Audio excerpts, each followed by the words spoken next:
Sobre a situação da pandemia aqui em Alagoas, a gente vai falar agora ao vivo com o coordenador do Observatório da UFAL, professor Gabriel Badwi.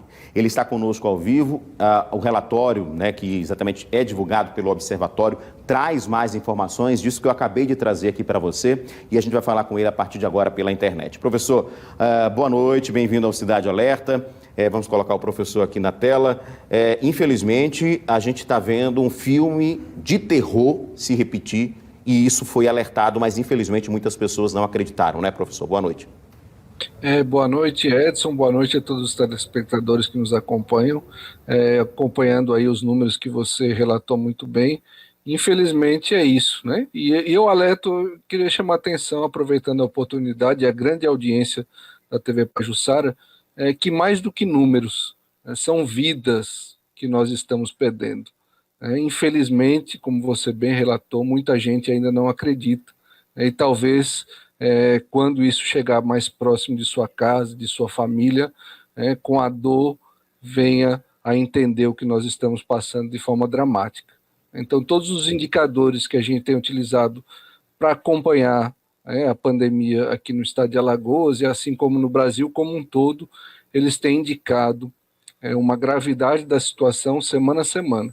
Então, nós analisamos um conjunto de pelo menos 5 indicadores, entre os quais a incidência de casos e óbitos, que você bem relatou, e todos eles indicam, então, para essa gravidade da situação e para a necessidade de o estabelecimento de novas ações por parte do poder público, com a colaboração de toda a sociedade, para que a gente possa, então, conter a transmissão do coronavírus, do novo coronavírus aqui no estado de Alagoas e evitar, então, um colapso no sistema de saúde e evitar a perda de mais vidas aqui no estado de Alagoas.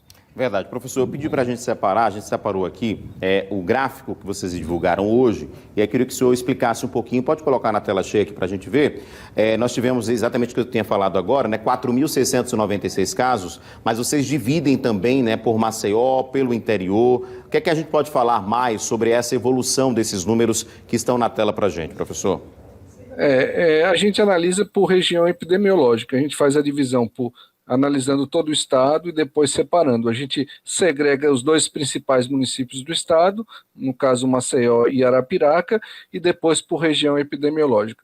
O que a gente vem observando é que dentre essas localidades analisadas, Arapiraca é a que apresenta a maior incidência nessas últimas semanas, tanto de casos quanto de óbitos, em relação à sua população. Então, é importante que a gente calcule essa incidência em relação à população de cada localidade, e Arapiraca, então, vem liderando esses 2 quesitos. O que, quando a gente vai olhar a ocupação hospitalar desse importante município do estado, que é a sede da 2ª macro-região de saúde, a gente tem índices chegando próximos a 90% e até ultrapassando os 90% da ocupação de UTI, então é uma situação muito preocupante.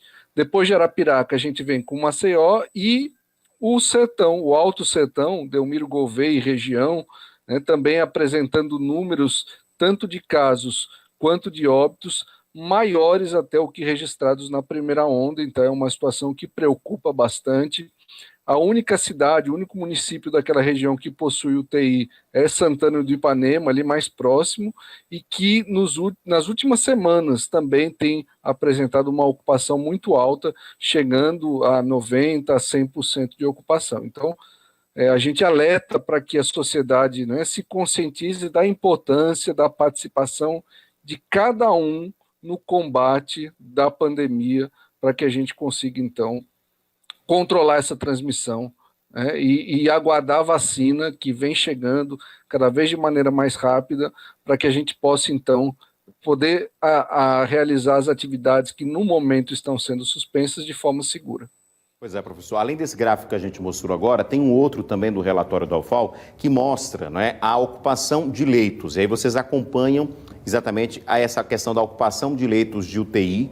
E aí tem um gráfico que eu acho que explica bastante para você entender aí de casa. Vou até apontar aqui que o que está em vermelho é o total de leitos. Então, a gente teve um crescimento no total de leitos, tá? Lá, quando a situação melhorou um pouquinho, o governo fechou alguns leitos, que eram leitos temporários, tá? Houve um fechamento, mas esses leitos voltaram a abrir. E mesmo que com essa abertura de leitos, né, professor, a gente está vendo que a ocupação continua crescendo. E se a gente comparar exatamente a situação atual, se a gente tivesse a mesma quantidade de leitos que tivemos na primeira onda, na parte da pandemia, já estaríamos com mais de 100% de ocupação, segundo o gráfico aqui, não é, professor?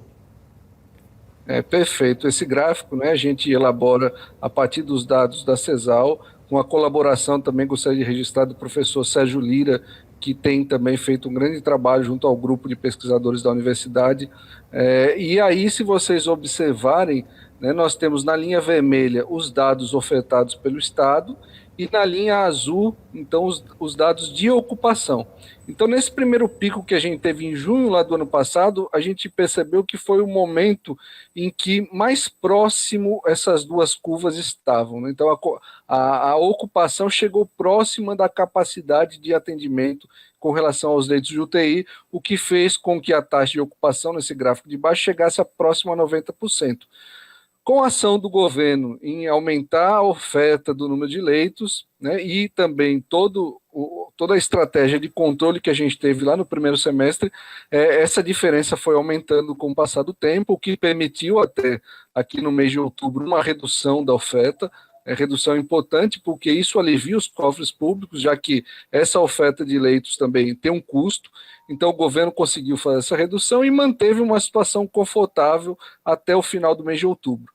No início do mês de dezembro, isso começou a aumentar de novo. A gente percebe nessa curva azul, né, do gráfico de cima, que a ocupação voltou a subir, o que fez com que o governo aumentasse a oferta.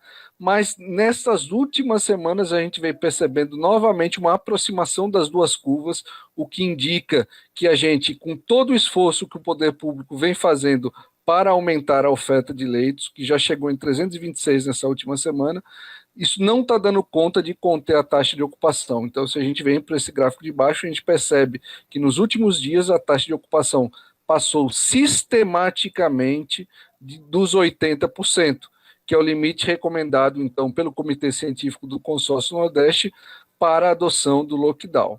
Então, a gente chama a atenção que hoje nós temos no estado de Alagoas à disposição ainda 55 leitos. Então, se a gente passar, né, dessa quantidade, as pessoas ficarão sem atendimento. Então, isso é muito grave. E é o que a gente está falando exatamente aqui, e estamos vendo também em outros estados. Pernambuco, por exemplo, anunciou um lockdown a partir do dia 18, a partir daqui a 3 dias. Então, porque o número de lá também aumentou e aumentou bastante, tá? Professor, um outro ponto que eu queria destacar com o senhor ressaltou, né, que já é recomendado a partir de 80% a possibilidade de mais medidas de restrição, é a questão do isolamento social. A gente tem um gráfico, e eu queria colocar na tela também, o professor acho que não vai conseguir ver, mas eu vou falar o que a gente vai estar vendo agora, que é do in loco. Esse gráfico, ele traz exatamente a questão de como as pessoas estão se comportando em relação ao isolamento social. Na semana passada, eu lembro que a gente tinha dado aqui, Alagoas estava com uma média de 34% de ocupação. Isso antes das medidas mais restritivas que o governador Renan Filho anunciou no último domingo, no domingo da semana passada, né? Então nós tivemos uma semana com a grande parte do estado na área vermelha, e a gente lembra, né, Agreste Sertão, com mais restrições, e o restante do estado na fase laranja, com algumas restrições, mas não tão rígidas como o interior. Mesmo sendo um aumento pequeno, professor, a gente registrou, por exemplo, ontem, 47,8% no isolamento social em Alagoas. Podemos ver que, mesmo não sendo um lockdown completo, houve um aumento também nessa questão do isolamento. Fruto também, né, professor, dessa questão das medidas mais restritivas que são necessárias, né? Isso mesmo. A plataforma in loco é uma ferramenta que a gente tem para medir o nível de isolamento que a gente tem registrado.